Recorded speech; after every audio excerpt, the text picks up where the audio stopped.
My ex showed up on my 1-year sober anniversary not sober. The champagne flute in my hand contained sparkling apple cider, but for a split second, watching Marcus stumble through the door of Celestino's, I wish it were something stronger. Sarah. Baby, there you are. His voice cuts through the gentle murmur of my celebration dinner like broken glass. 23 people, my AA sponsor Janet, my sister Emma, my parents, co-workers, and the friends who watched me claw my way back from rock bottom, all turned to stare as my ex-boyfriend weaves between tables, knocking a breadbasket to the floor. I haven't seen Marcus Kowalski in 8 months. Not since the restraining order expired. Not since I changed my number, blocked him on everything, and moved apartments specifically to avoid this moment. It's okay, I whisper to Emma, who's already half standing, her hand protective on my shoulder. But it's not okay. Today is October 15th, exactly 1 year ago. I woke up in my own vomit and called Janet at 6:47 a.m., sobbing into the phone that I was ready to get sober. 365 days without a drink. 365 days of meetings, therapy, rebuilding relationships, learning to sleep without bourbon, learning to exist in my own skin without numbing the edges. Marcus reaches our pushed-together tables in the private dining room, and the smell hits me. Whiskey, definitely, probably Jameson because he thinks it makes him seem sophisticated. His white button-down is wrinkled, his dark hair greasy, and there's a stain on his khakis that looks suspiciously like he spilled something on himself in the car. You look incredible, he slurs, grabbing the back of an empty chair. God, Sarah, I've missed you so much. My dad, quiet, gentle dad who builds furniture in his garage and has never raised his voice in his life, stands up. Son, I think you should leave. Mr. Chen, no, you don't understand. Marcus's eyes are glassy, unfocused. I made a mistake. The biggest mistake of my life. I never should have let her go. The irony would be laughable if my heart weren't hammering against my ribs. Let me go? He fought my sobriety at every turn. When I'd try to skip happy hour, he'd show up with wine, saying 1 glass wouldn't hurt.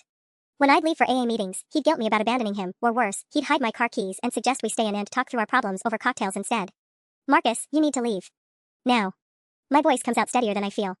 Janet catches my eye from across the table and gives me the slightest nod, the same look she's given me 100 times in meetings when I've had to share something difficult.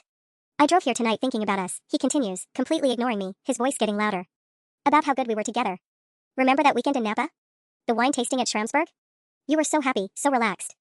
We could have that again. Several people at nearby tables are staring now. The hostess hovers uncertainly by the entrance to our private room. My throat feels dry, and there's a familiar ache in my chest, the same feeling I used to get around 5 p.m. every day, when the craving would hit and I'd start calculating how many drinks I could have and still function. But something else is rising in me too. Something I didn't have a year ago. My phone sits face down next to my plate, and slowly, quietly, I pick it up. You remember Napa, don't you, baby? Marcus leans forward, gripping the chair so hard his knuckles are white. That little B&B with the 4-poster bed? You drank an entire bottle of that Pinot Noir by yourself and we. Stop. The word comes out sharp enough that he actually pauses. Around the table, I can see my carefully rebuilt world watching this train wreck unfold. My boss Jennifer looks mortified. My AA friend Dave has his jaw clenched like he's considering physically removing Marcus himself. But it's my mom's face that breaks my heart. She's staring at Marcus with barely concealed disgust, and I realize this is the first time she's seen him since I got sober. During our relationship, I was too drunk most of the time to bring him around family. Now she's witnessing firsthand the man who nearly destroyed her daughter. I swipe open my phone's camera app and hit record, keeping it low beside my plate.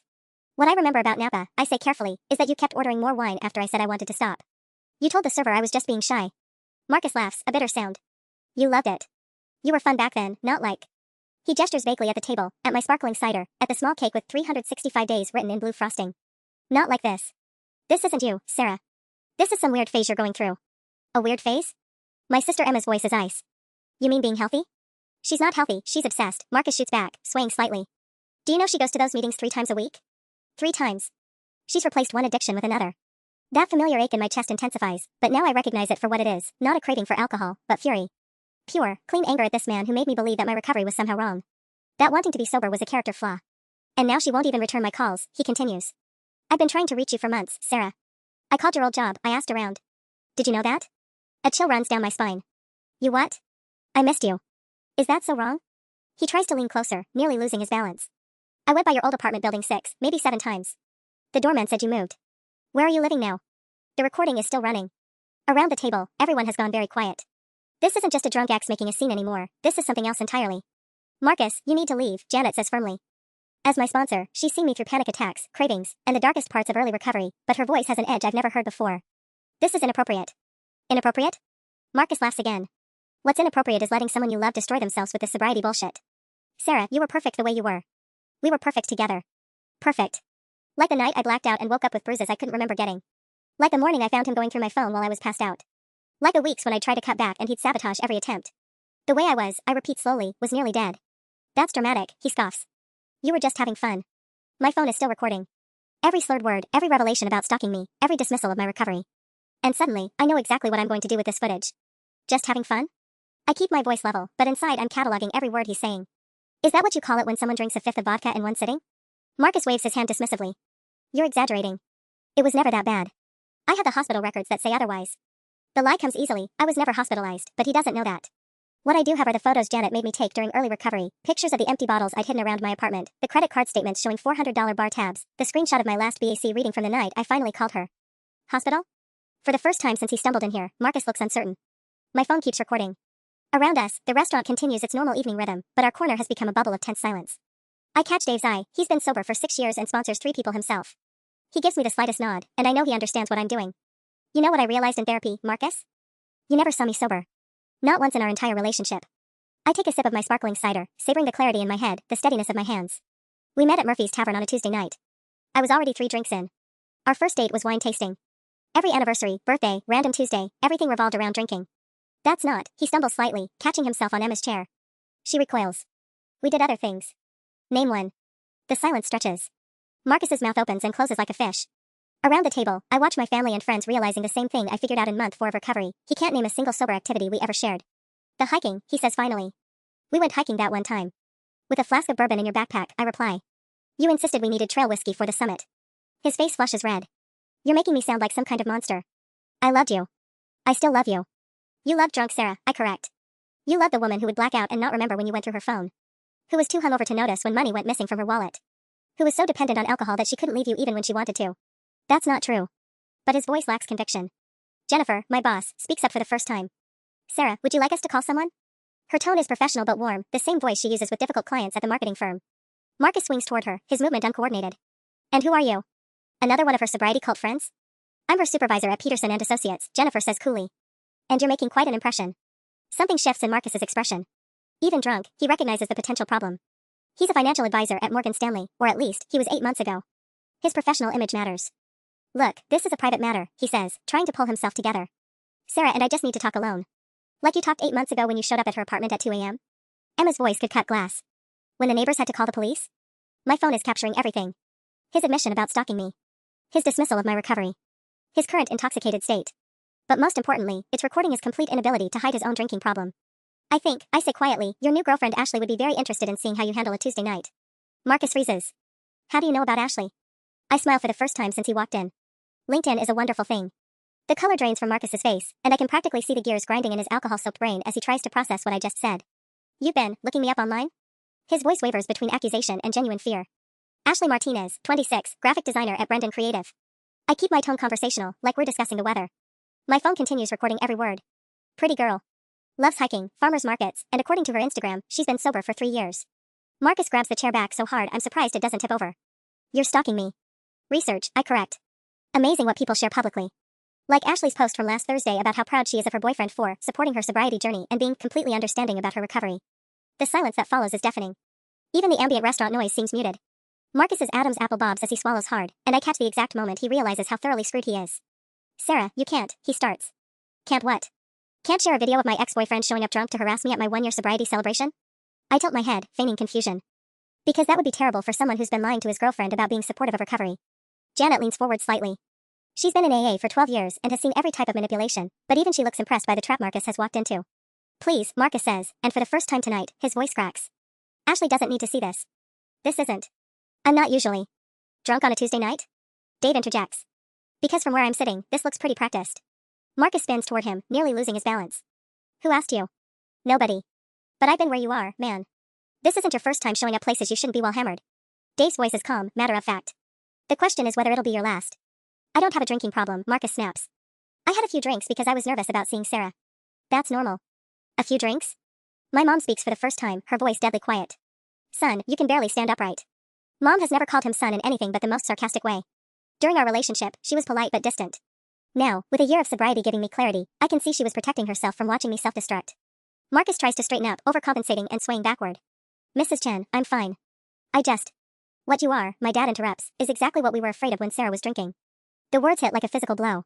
My parents, who never directly criticized Marcus during our relationship, who bit their tongues through 2 years of watching their daughter disappear into a bottle. Mr. Chen, that's not fair, Marcus says, but his protest sounds weak even to him. Fair?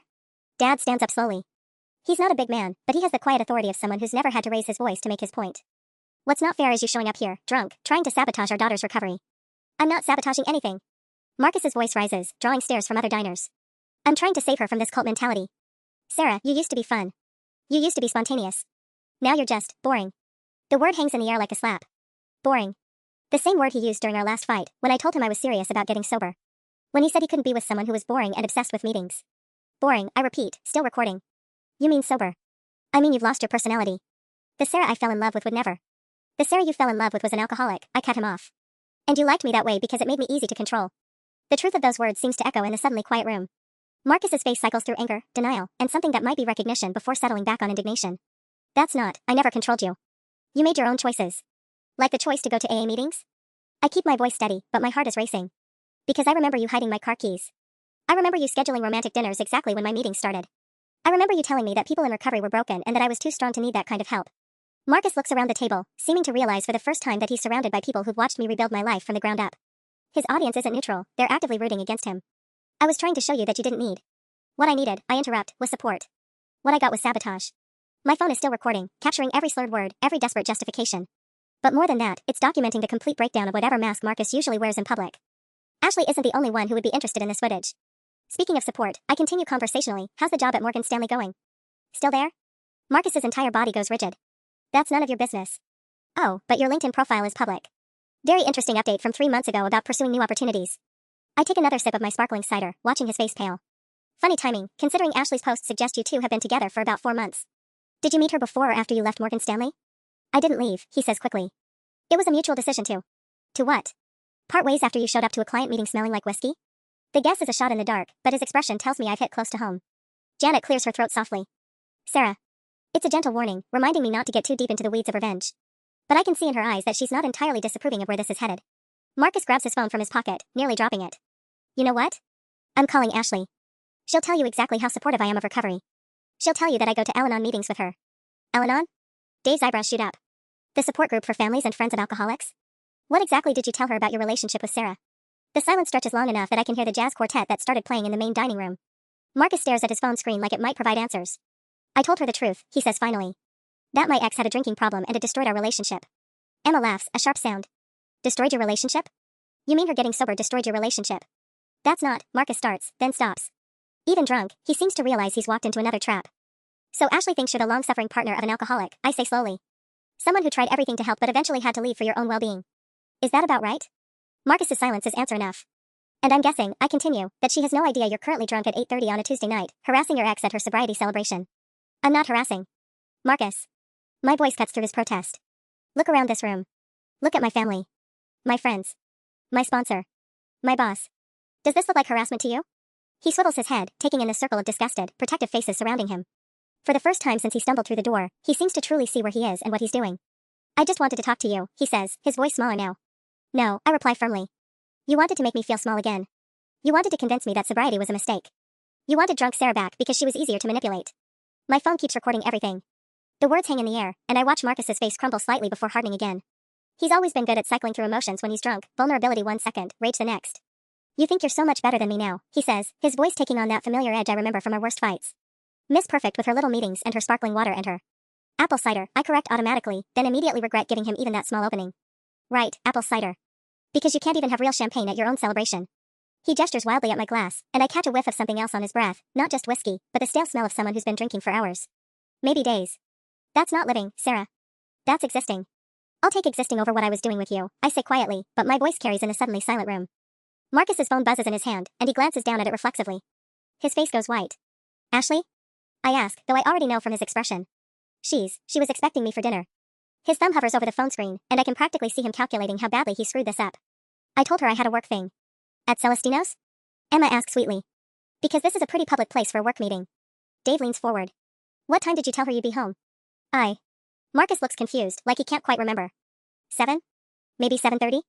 I check my phone. It's 8:47 p.m., and he's been here for at least 15 minutes. My recording is going to be nearly 20 minutes long at this point, more than enough to show Ashley exactly who she's been dating. She's calling you, Janet observes as his phone buzzes again. Marcus stares at the screen, Ashley's name flashing insistently. I can't answer this right now. Why? I ask, keeping my tone innocent. I thought you were just having a work meeting. Because He trails off, seeming to realize that any answer will only dig him deeper. The phone stops buzzing, then immediately starts again. Ashley is persistent, probably worried about him when he's this late without explanation. If she's 3 years sober herself, she likely has experience with addicts and their lies. You know what I think? I say, still recording. I think Ashley has been asking questions about your drinking.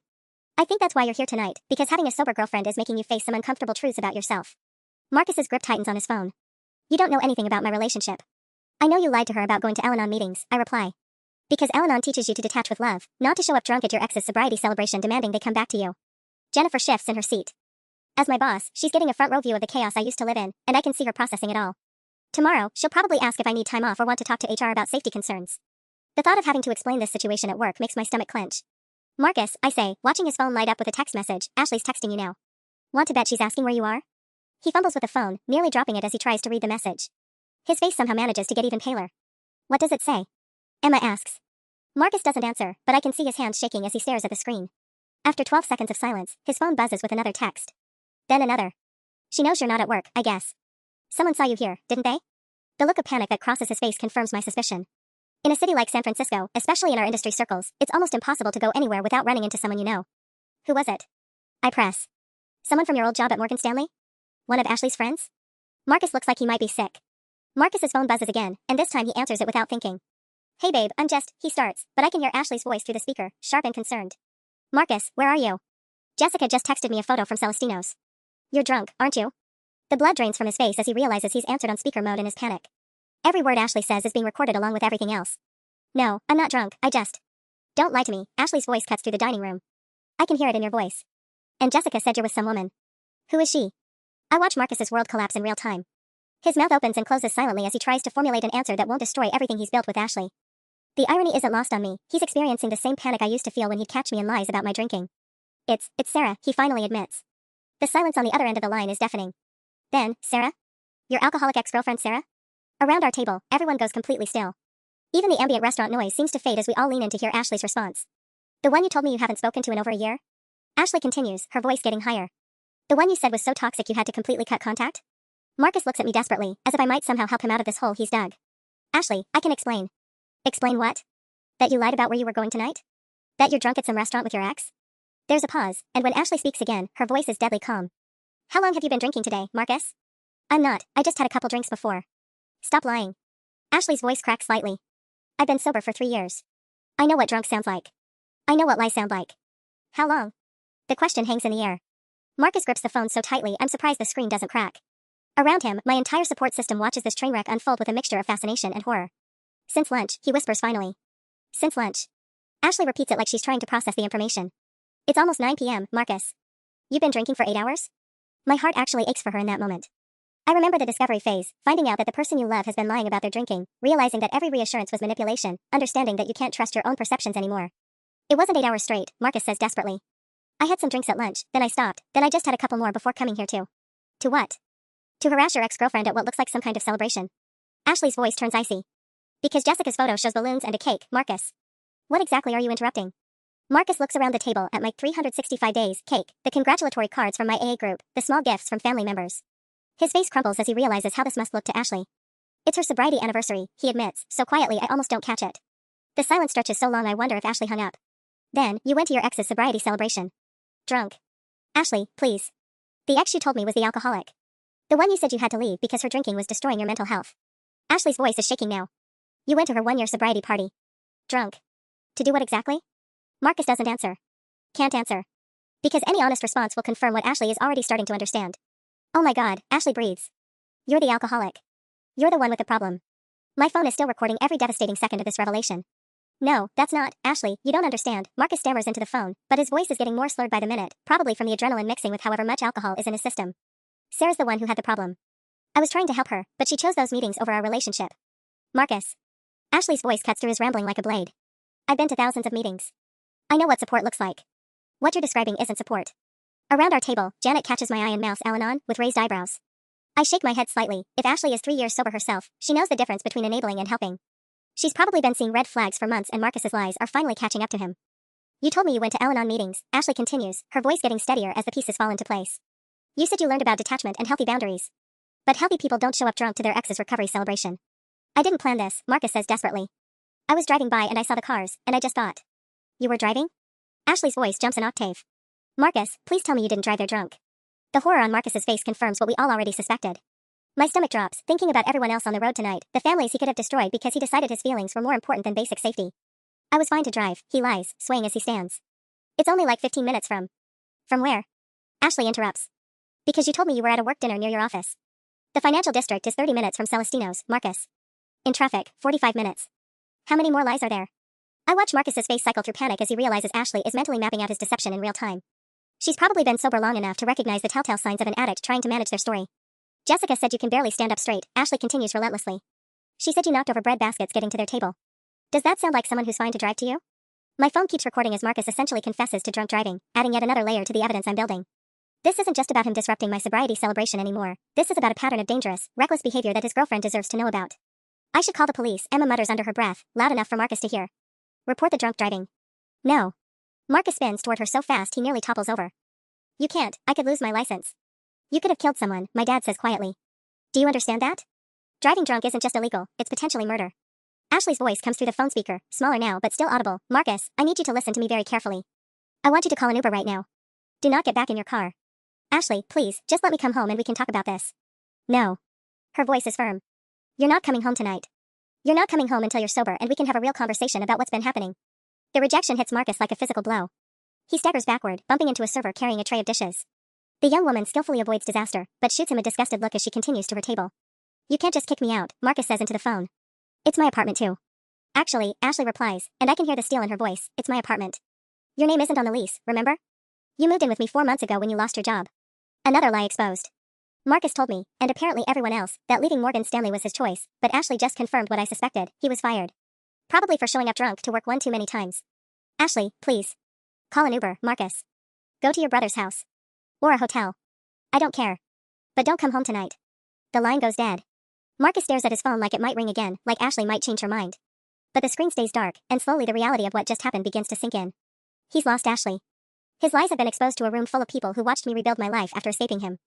His drunk driving confession is recorded on my phone. And he's standing alone in a restaurant, swaying on his feet, with nowhere to go. Well, Janet says into the silence, her voice calm but pointed, I'd say that's what we call hitting rock bottom. Marcus stares at his dead phone screen for what feels like an eternity before slowly lowering it to his side. The silence in our section of the restaurant is deafening, even the jazz quartet in the main dining room seems to have taken a break. I need to call her back, he mumbles, fumbling with his phone. His hands are shaking so badly he drops it twice before managing to unlock the screen. Marcus, Janet says gently, maybe you should.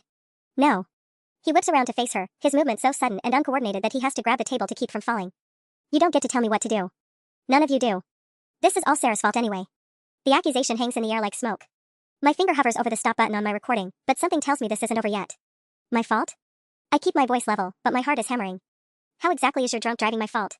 If you hadn't posted about this dinner on social media, I never would have known about it, he spits, swaying as he tries to point at me. LinkedIn, Sarah? Really? Celebrating 1 year of new beginnings with my amazing support system. You knew I'd see it. A chill runs down my spine. I did post about tonight, a professional but personal update about reaching my 1 year milestone, thanking my team at work for their support. It never occurred to me that Marcus would see it, but apparently he's been monitoring my social media more closely than I realized. You've been stalking her LinkedIn? Emma's voice is ice cold. That's how you knew she'd be here? Marcus's face flushes red. It's not stalking. It's a professional networking site. It's public information. Public information that you're using to track her movements, Dave points out. That's literally the definition of stalking, man. I just wanted to see how she was doing, Marcus protests, but his voice lacks conviction. Is that so wrong? To care about someone you used to love? My phone keeps recording as he digs himself deeper. Every word is evidence of a pattern of behavior that goes far beyond tonight's disruption. When was the last time you checked my LinkedIn? I ask, genuinely curious now about the extent of his monitoring. Marcus hesitates just long enough to confirm my suspicions. I don't check it regularly. Marcus. My voice carries the same tone I use with difficult clients at work, patient but firm. When was the last time? Maybe last week. Just to see if you were still working at Peterson and Associates. And before that? Another pause. I don't remember exactly. Jennifer shifts in her seat, her expression professional but concerned. As my boss, she's probably already thinking about security protocols and whether we need to notify building management about a potential stalking situation. The notification settings on LinkedIn show when someone views your profile repeatedly, she says carefully. Sarah, have you checked your analytics recently? I pull up LinkedIn on my phone, keeping my video recording running in the background. It takes me 30 seconds to navigate to the profile view analytics, and what I find makes my blood run cold. 47 views in the past month, I read aloud. All from the same account. The color drains from Marcus's face. Around the table, everyone goes very still. That's more than once a day, my mom says quietly. Marcus, that's not normal behavior. It's not illegal either, he shoots back, but his voice is getting higher, more desperate. People look at LinkedIn profiles all the time. Not 47 times in 30 days, Janet says firmly. That's obsessive behavior. Marcus starts pacing behind the chairs, his movements jerky and uncoordinated. You're all ganging up on me. This is exactly what Sarah does. She turns everyone against me. She's manipulative. The projection is so blatant it would be laughable if it weren't terrifying. This is the Marcus I remember from our worst fights, cornered and desperate, lashing out with accusations that described his own behavior. I'm manipulative? I ask, still recording. Marcus, you've been monitoring my social media daily, you drove drunk to my sobriety celebration, and you just admitted to stalking my old apartment building. Which one of us is being manipulative? He stops pacing and stares at me with an expression I recognize but hoped I'd never see again, the look he used to get when he was drunk and angry and looking for someone to blame for his problems. You know what your problem is, Sarah? His voice takes on that familiar cruel edge. You think you're better than everyone now. You think sobriety makes you special. But you're still the same pathetic, needy person you always were. You've just traded alcohol for those meetings and that sponsor and this whole victim narrative. The words hit like a slap, but instead of the old familiar shame, I feel something else rising in me, a protective fury for the woman who fought her way out of the hell he's describing. And you're still the same person who hides bottles and lies about where you've been, I reply evenly. The only difference is now I can see it clearly. The words hang between us like a challenge, and I watch something shift in Marcus's expression, a flicker of recognition that maybe, just maybe, he's not dealing with the same woman he used to manipulate. You want to talk about hiding things? He says, his voice getting louder again. Let's talk about how you hid your drinking from everyone. Your parents had no idea how bad it was. Your sister found out when you called her crying at 2 a.m. because you'd run out of wine. Emma's face goes white. Sarah never called me at 2 a.m. about wine. Marcus laughs, a bitter sound that makes several nearby diners turn to stare. Oh, that's right. That was me she called. Because her precious sister Emma would have judged her. Just like you're all judging me now. My recording is still running, but my hands have started to shake slightly. Not from craving, from the realization that Marcus is about to start revealing things about our relationship that I never told my family. Personal details that were meant to stay buried. Marcus, stop, I say quietly. This isn't helping anyone. Isn't helping? He laughs again. You know what would help? If everyone knew the truth about your perfect little recovery story. Should I tell them about the night you called me sobbing because you'd finished an entire bottle of Grey Goose and couldn't remember the last 3 hours? My stomach drops. That was 2 weeks before I got sober, one of my worst nights, when I called him in a panic because I'd lost time and found myself in my kitchen with an empty bottle and no memory of drinking it. Or should I tell them about how you begged me not to leave you, he continues, swaying as he gestures wildly. About how you promised you'd cut back to just wine with dinner if I'd stay? That's enough, Janet says sharply, but Marcus is on a roll now, fueled by whiskey and the kind of desperate rage that comes from having nothing left to lose. She wasn't some victim of my enabling, he announces to the table. She was a drunk who made me into her caretaker. Do you know how many times I had to clean up her messes? How many times I had to lie to her boss about why she couldn't come to work? Jennifer's expression shifts from concern to professionally alarmed. Sarah missed work due to drinking? 3 times in our last month together, Marcus says triumphantly, as if exposing my rock bottom somehow vindicates his current behavior. Including the morning she was supposed to present to the Hartwell Group clients. I had to call in and say she had food poisoning. The shame hits like a physical blow, even though I've shared these exact details in AA meetings. But hearing Marcus weaponize my lowest moments in front of my boss and family feels like having my skin peeled off in public. You're right, I say quietly, my voice steadier than I feel. I was a drunk. I made terrible choices. I put you in impossible situations. I pause, watching his expression shift from vindictive satisfaction to confusion. And none of that justifies what you're doing right now. Marcus blinks, thrown off balance by my refusal to be defensive. The difference between then and now, I continue, is that I got help. I admitted I had a problem. I changed my life. I gesture at his swaying form, his bloodshot eyes, his wrinkled clothes that smell like a distillery. What's your plan, Marcus? He stares at me for a long moment, his mouth opening and closing like he's trying to formulate an answer that doesn't exist. My phone keeps recording every second of his realization that he's become everything he once claimed to hate about me. You want to know my plan? Marcus's voice cracks, and for a moment he sounds less like the manipulative ex-boyfriend and more like a broken man realizing his life is falling apart in real time. My plan was to come here and remind you what we had. What we could have again. What we had, I repeat slowly, was 2 people drowning together. No, that's not, he fumbles with his phone again, and I can see Ashley's contact information on the screen. Ashley will understand. She'll forgive me. People make mistakes. People make mistakes, Janet agrees gently. But this isn't a mistake, Marcus. This is a pattern. Dave leans forward, his voice carrying the weight of someone who's been in recovery long enough to recognize the signs. How many times have you promised someone you'd quit drinking? How many times have you said just this once or it was a special circumstance? Marcus goes very still. That's different. How? Emma asks. How is it different? Because I don't. I'm not. He trails off, staring at his reflection in his phone's black screen. I don't have a problem. I have problems. There's a difference. The distinction would be almost poetic if it weren't so tragic. I remember making similar arguments in my own head during the worst days. I wasn't an alcoholic. I was just someone dealing with alcoholism-level problems that required alcoholic-level solutions. What problems? My dad asks quietly. It's the first time he's engaged directly with Marcus's justifications, and something about his gentle tone seems to crack something open in Marcus. I lost my job, Marcus admits, sinking heavily into the empty chair he's been gripping. Not just Morgan Stanley. I got fired from Meridian Financial last month too. That's 2 firms in 6 months. Jennifer and I exchange glances. Financial advisors don't typically get fired from multiple firms unless there are serious performance or conduct issues. In an industry built on trust and reliability, having 2 terminations in your recent history makes you essentially unemployable. And now Ashley. His voice breaks slightly. She was the first person in years who didn't know about Sarah, who didn't look at me like I was damaged goods. She thought I was the supportive guy who'd been through trauma. She respected me. Based on lies, my mom points out, but her voice is softer now. Marcus, she can't respect someone who doesn't exist. Marcus stares at his hands, and for the first time tonight, he's completely silent for more than 30 seconds. My phone continues recording as I watch him process what my mother just said. I didn't mean for it to get this complicated, he finally whispers. I just told Ashley what I thought she wanted to hear. That I was someone who understood addiction from the outside. Someone who tried to help but had to protect myself. And how did that feel? Janet asks. Her sponsor voice is fully engaged now. I've heard her use this exact tone in meetings when someone is close to breakthrough. Telling that version of the story? Marcus looks up at her, confused. What do you mean? I mean, how did it feel to be seen as the supportive partner instead of this? Janet gestures gently at his current state. It felt. Marcus pauses, seeming to search for words. It felt like being someone worth loving. The admission hangs in the air like a confession. Around the table, I can see everyone processing the fundamental sadness underneath his destructive behavior. But you're not that person, I say quietly, not cruelly. And pretending to be him is making you drink more, not less. Marcus's laugh is hollow. How would you know? Because lying about who you are is exhausting, I reply. And when you're exhausted and scared of being found out, alcohol feels like the only thing that helps. Trust me, I lived that cycle for years. My phone keeps recording as Marcus stares at me with something that might be recognition. The silence stretches until Marcus's phone buzzes with a text message. He glances down, and his face crumbles. She changed the locks, he whispers, reading from the screen. Ashley changed the locks. She says my things will be in boxes by the front desk of her building tomorrow. 3 years of sobriety means Ashley knows exactly how to protect herself from an active addict. No second chances, no negotiation, no opportunity for manipulation. Just clean, decisive action. She also says she's called my brother Danny, Marcus continues, his voice getting smaller. She told him I need a place to stay and that I've been lying about drinking. Dave winces sympathetically. Family finding out is always hard. Danny's been sober for 8 years, Marcus admits, slumping further into the chair. He tried to talk to me last Christmas about my drinking, but I told him he was projecting. I said just because he couldn't handle alcohol didn't mean I had a problem. The pattern is becoming clearer now. Marcus has been burning bridges with anyone who might hold him accountable. First his job, then me, now Ashley. He's isolated himself from everyone except people who don't know him well enough to see the truth. Your brother wants to help you, Janet says gently. That's what the call means. No, Marcus shakes his head violently. Danny wants to control me. Just like Sarah did with her meetings and her sponsor and her. Marcus. My voice cuts through the spiral. I want you to listen to something. I stop my recording and play back the last 5 minutes. His own voice fills the space between us, the slurred words, the contradictions, the desperate justifications. When he hears himself say, she changed the locks, his face goes white. That's not. I don't sound like that, he whispers.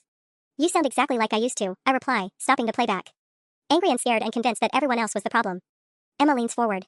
Marcus, when was the last time you went a whole day without drinking? He opens his mouth to answer, then closes it. Opens it again. The silence stretches 15, 20, 30 seconds. I can go days without drinking, he finally says. I just choose not to because I don't see the point. That's not what I asked, Emma presses. When was the last time you actually did it? Went 24 hours without any alcohol? Marcus's phone buzzes again. This time it's a call from Danny K. He stares at the screen like it's a live grenade. He's going to want me to go to meetings, Marcus says, letting the call go to voicemail. He's going to want me to admit I'm powerless and give my life over to some higher power and all that cult bullshit. Is that what you think Sarah did? My mom asks. Joined a cult? Look around this table, Marcus gestures wildly at my family, my sponsor, my friends. She's replaced her entire personality with recovery. Everything revolves around meetings and anniversaries and she's alive, my dad interrupts quietly. She's healthy. She has a job she likes, relationships that aren't built on lies, and she sleeps through the night without needing whiskey to shut her brain off. The specific detail hits Marcus like a slap. His face goes ashen. How did you know about? He starts, then stops. Because Sarah told us, my mom says simply. In family therapy. During her recovery, she told us about the insomnia, the night terrors, the way she used to drink herself unconscious just to escape her own thoughts. She told us about everything, including how you used to tell her that her anxiety meant she wasn't ready to quit drinking. Marcus's phone starts buzzing with another call from Danny. This time, he turns it face down on the table. I can't do this, he whispers. I can't be like Danny. I can't be weak. Weak? Janet's eyebrows shoot up. Marcus, what do you think recovery is? Giving up. Admitting defeat. His voice is barely audible now. Danny used to be fun. Now he's just boring. Like Sarah. There's that word again. Boring. The accusation that's really a confession, that sobriety feels like death when you're drowning. My recording captured everything. Danny calls back immediately, and this time Marcus's hand moves toward the phone before he catches himself and pulls back like he's been burned. He's not going to give up, I observe, watching the screen light up for the 4th time. People in recovery are persistent that way. Danny doesn't understand, Marcus mutters, but his conviction is wavering. He thinks everyone needs to follow his path. AA this, sponsor that. Some people can just cut back. Can you? Dave asks simply. Marcus opens his mouth to answer yes, then stops. His face cycles through several emotions before settling on something that looks like panic. I mean, I could if I wanted to, he says finally. I just don't want to. There's a difference. Jennifer checks her phone discreetly. Marcus, it's almost 9:30. How many drinks have you had since lunch? I don't keep count, he snaps, then immediately seems to realize how that sounds. I mean, I wasn't counting because it wasn't that many. Estimate, Emma presses. Ballpark. Marcus stares at the table, his lips moving slightly like he's trying to do math in his head. The fact that it's taking him this long to calculate is answer enough. Maybe 6? 7 at most. His voice lacks conviction. Spread out over 8 hours, that's basically nothing. 7 drinks is a 0.15 blood alcohol content for someone your size, Jennifer says matter-of-factly. That's nearly twice the legal limit. Marcus's head snaps up. How do you know that? Because I work in marketing. We handle campaigns for responsible drinking awareness. Jennifer's professional mask is firmly in place, but I can see the wheels turning. Also because my brother's a police officer and I've heard enough DUI stories to recognize dangerous impairment. The word dangerous seems to penetrate Marcus's alcohol-soaked defenses. He glances toward the restaurant exit, probably thinking about his car in the parking lot. I feel fine, he insists, but when he tries to demonstrate by standing up straight, he sways noticeably. I'm just tired. Danny calls again. This time, Marcus stares at the phone for the full 30 seconds it takes to go to voicemail, his thumb hovering over the answer button. What are you afraid he's going to say? Janet asks gently. He's going to tell Ashley everything, Marcus admits. About Christmas, about the intervention Mom tried to stage last year, about why I really left Morgan Stanley. My stomach drops. There was an intervention? Marcus laughs bitterly. My loving family got together and told me I needed help. Said they were worried about my drinking, my behavior, my pattern of destructive relationships. They had a whole speech prepared. What happened? My dad asks. I left. Told them they were jealous that I had my life together and they were looking for problems that didn't exist. Marcus's voice gets smaller. I haven't spoken to my mom since March. The timeline is starting to make sense now. Marcus didn't just lose his job and his apartment, he systematically burned every bridge with people who might actually help him. Ashley was probably his last remaining source of stability. Danny's going to tell her I've been spiraling for over a year, Marcus continues, staring at his silent phone. He's going to tell her about the blackouts, about me showing up to Mom's birthday party so drunk I fell asleep at the dinner table. When was that? I ask, though I'm not sure I want to know. June. Right around when I started messaging you again. Marcus meets my eyes for the first time in 20 minutes. Ashley thought I was working late those nights. I was actually sitting in my car outside your old apartment building, trying to work up the courage to knock on your door. A chill runs down my spine. How many nights? I don't know. A few. His definition of a few is probably vastly different from reality. I just wanted to see if you looked happy. If sobriety was actually working or if you were just pretending. Emma's hand finds my shoulder, squeezing gently. That's stalking, Marcus. What you're describing is criminal stalking. I never got out of the car, he protests weakly. I never tried to contact you directly. Until tonight, Janet points out.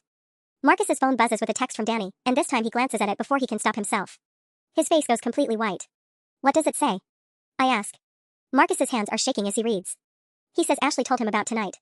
About you, about the drunk driving. He looks up at me with something close to terror. He says he's proud of me for finally hitting bottom because it means I can start climbing back up. The words hang in the air like a lifeline Marcus isn't sure he wants to grab. My phone keeps recording as Marcus stares at Danny's text message like it's written in a foreign language. The restaurant around us has settled into its evening rhythm, but our corner feels suspended in time, a bubble of crisis that's been building for over a year. Proud of you for hitting bottom, Marcus repeats slowly. He thinks this is good news. It is good news, Janet says gently. Rock bottom is where you stop digging. Marcus's laugh is hollow. Easy for you to say. You're not the one who just lost everything in one night. Actually, I find myself saying, I lost everything over the course of 2 years. Tonight you just finally ran out of people to lie to. He flinches like I've slapped him, but doesn't argue. His phone buzzes again, another text from Danny. What's he saying now? Dave asks. Marcus reads silently, his face cycling through emotions I can't quite identify. He says he's driving up from San Jose. He'll be here in 45 minutes. His voice cracks slightly. He wants to take me to a meeting tonight. There's a 10 p.m. meeting at St. Matthew's, Janet offers quietly. It's a good group.